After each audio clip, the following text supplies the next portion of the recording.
నూలు నూలులో శతాబ్దాల గౌరవం, పట్టు పరంపరకు ప్రతీక, సంప్రదాయానికి శాశ్వత చిరునామా సఖీ. చంద్రబాబు నాయుడు గారు మీరు ఎందుకు ఇంత దిగజారిపోతున్నారు, ఏంటి మీ ఫ్రస్ట్రేషన్ కారణం అని మేము అడుగుతున్నాం. ఏ స్థాయిలో ఆయన మాట్లాడుతూ ఉన్నారంటే, నిన్న ఆ ఘాటు దగ్గర జగన్మోహన్ రెడ్డి గారు వెళ్ళి తండ్రికి నివాళులు అర్పించి, ఆ సందర్భంలో విజయమ్మ గారు ఆయన కలుసుకోవడం, హత్తుకోవడం, తల్లి తనయుడికి ముద్దు పెట్టడం ఇవన్నీ మనం చూసాం, ప్రత్యక్ష ప్రసారాల్లోనే చూసాం.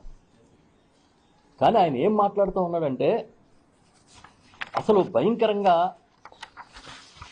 తల్లిని గౌరవించలేని వ్యక్తి, తండ్రిని ఓట్ల కోసం పూజలు చేస్తున్నాడు.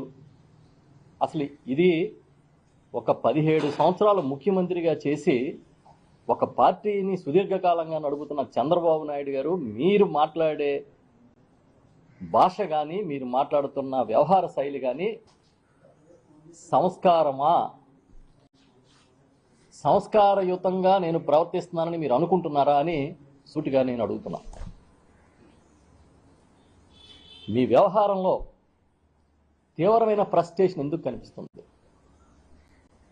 జగన్మోహన్ రెడ్డి గారి కుటుంబ సభ్యుల గురించి, కుటుంబ వ్యవహారాల గురించి ఎందుకు మాట్లాడుతున్నారు? సభ్యత, సంస్కారం మరిచిపోయిన విధంగా ఏ విధంగా మీరు పబ్లిక్ మీటింగ్లో కామెంట్లు చేస్తున్నారని మేము సూటిగా అడుగుతున్నాం. లేదు ఇదే పందాని, ఇదే పద్ధతిని నేను ఎంచుకున్నాను అని అంటే బహిరంగంగా చెప్పండి. అంటే వైఎస్ఆర్ పార్టీ నాయకుడిని చాలా కించపరిచే విధంగా ప్రజల్లోకి ఒక భావన క్రియేట్ చేయాలనే ప్రయత్నం మీరు చేస్తున్నారు. అందుకే వైఎస్ఆర్ పార్టీని మాటి మాటికి గొడ్డల పార్టీ అని ఎద్దేవా చేస్తూ మాట్లాడుతున్నారు. అంటే ఎవరో ఒక కింది స్థాయి కార్యకర్త మరొక నాయకుడు మాట్లాడితే అవగాహన లేని మాట్లాడుతున్నారని అనుకుంటాం. కానీ ఈ దేశానికే రాజకీయాలు నేర్పించానని చెప్పి మీరు గొడ్డల పార్టీ అంటున్నారంటే అవగాహనతో మాట్లాడినట్టు కదా. మరి వైఎస్ఆర్ పార్టీ గొడ్డల పార్టీ అయితే మీ పార్టీది ఏ పందా, మీ పార్టీ ఏంటి అని అడుగుతున్నాం. బూడిద పార్టీయా? ఎందుకంటే పోలీస్ స్టేషన్లో యువకుల్ని చంపి బూడిదిగా మార్చేస్తున్నారు కదా, దానికోసం మిమ్మల్ని బూడిద పార్టీ అనొచ్చా? లేదు ఈ రాష్ట్ర భవిష్యత్తుకి అర్థం లేకుండా వనరులన్నీ ప్రైవేటు వాళ్ళకి, కార్పొరేట్ వాళ్ళకి దోచిపెడుతున్నారు కదా, చివరికి బూడిదే మిగిల్చే స్థాయికి మీరు పనిచేస్తారు కదా, అందుకే మిమ్మల్ని బూడిద పార్టీ అనొచ్చా?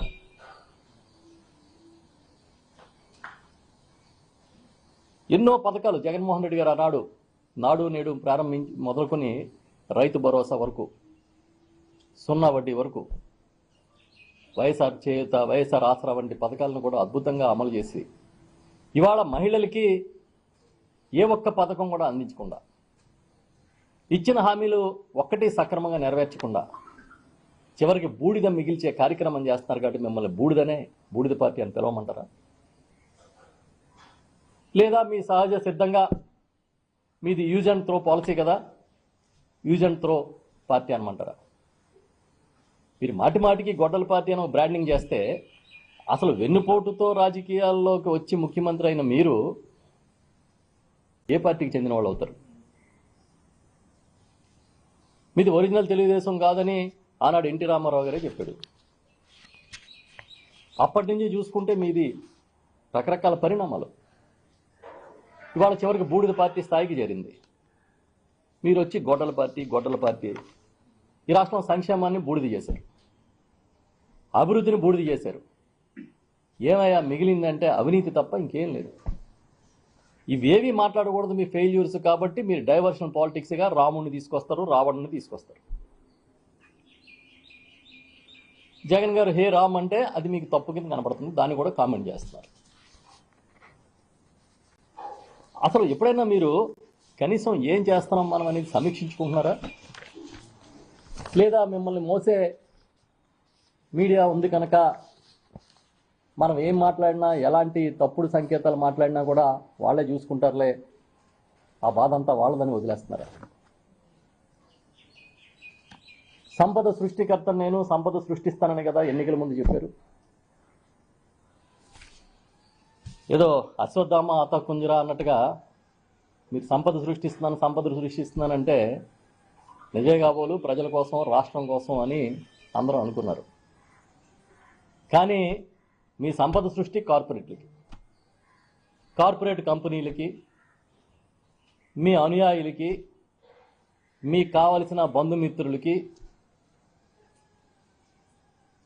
మీ అవినీతి కోసం సంపద సృష్టిస్తున్నారు. ఈ సంపద సృష్టి ఎవరి కోసం చెప్పండి? ఏ సంపదని రాష్ట్రం కోసం సృష్టించారో చెప్పమని అడుగుతున్నాం మేము సూటిగా. ఇవాళ చూసాం మీడియాలో రామాయంపట్నం పోర్టు రాసి ఇచ్చేస్తున్నాడంట. జగన్మోహన్ రెడ్డి గారు చాలా విజన్తో 17 గవర్నమెంట్ మెడికల్ కాలేజీలు కడితే ఈ 17 గవర్నమెంట్ మెడికల్ కాలేజీలని ప్రైవేట్ పరం చేద్దామని చూశారు. ఇప్పుడు జగన్మోహన్ రెడ్డి గారు కట్టిన పోర్టులు ఒక్కొక్కటి రాసిచ్చే కార్యక్రమం. రామాయంపట్నం పోర్ట్ అనేది చిరకాల వాంఛ ఆ ప్రాంతానికి. సుమారుగా 5,000 కోట్ల రూపాయలతో శరవేగంగా పనులు చేయించి ఆ పోర్ట్ నిర్మాణాన్ని 95% జగన్మోహన్ రెడ్డి గారు ముఖ్యమంత్రిగా ఉండగానే పూర్తి చేశారు. ఇంకొక 5% ఇప్పుడు పూర్తి చేయాలి. ఇప్పుడు ఈయన ఇచ్చిన టెండర్ బిడ్ చూస్తే దీనికోసం తీసుకొచ్చిన అప్పు 2,079 కోట్లు ప్రభుత్వం తీర్చాలి. ఈ భూమి కాకుండా, ఇప్పుడు పోర్టుకున్న భూమి కాకుండా అదనంగా భూమి ఇస్తే ఎకరం రూపాయికి ఇచ్చేయాలి. మిగిలిన 5% పనులు కూడా ప్రభుత్వమే పూర్తి చేయాలి. ఇంచుమించుగా 5,000 కోట్ల రూపాయల ఈ ప్రాజెక్ట్ని 1,500 కోట్లకి ఇచ్చేస్తారండి. 50 సంవత్సరాలకి 12.5% మాత్రమే గవర్నమెంట్ ఈక్విటీ, మిగతాదంతా వాడికి రాసి ఇచ్చేస్తారు ప్రైవేట్ కంపెనీకి. జగన్మోహన్ రెడ్డి గారు సృష్టించిన, నిర్మాణం చేసిన పోర్టులు కూడా నడపలేక చేతులు ఎత్తేసి ప్రైవేట్కి అప్పగిస్తున్నాడు. పోనీ అది కూడా 1,500 కోట్లు అంట. 5,000 కోట్లు పెట్టుబడి పెట్టి 1,500 కోట్లకు రాసి ఇచ్చేయడం అంటే ఇది మీకేం కొత్త కాదు. పూర్వం కాకినాడ పోర్ట్ని ఏడీబీ రుణం తీసుకొచ్చి, ఒక ఫారిన్ పార్ట్నర్ని తీసుకొచ్చి, ఆ తర్వాత వాడిని వెళ్ళగొట్టి మీరు ఎవరికి అప్పచెప్పారో ఆ స్టోరీ అంతా ఈ తరం మర్చిపోయి ఉంటుంది, కానీ అప్పుడున్న వాళ్ళందరికీ గుర్తుంది.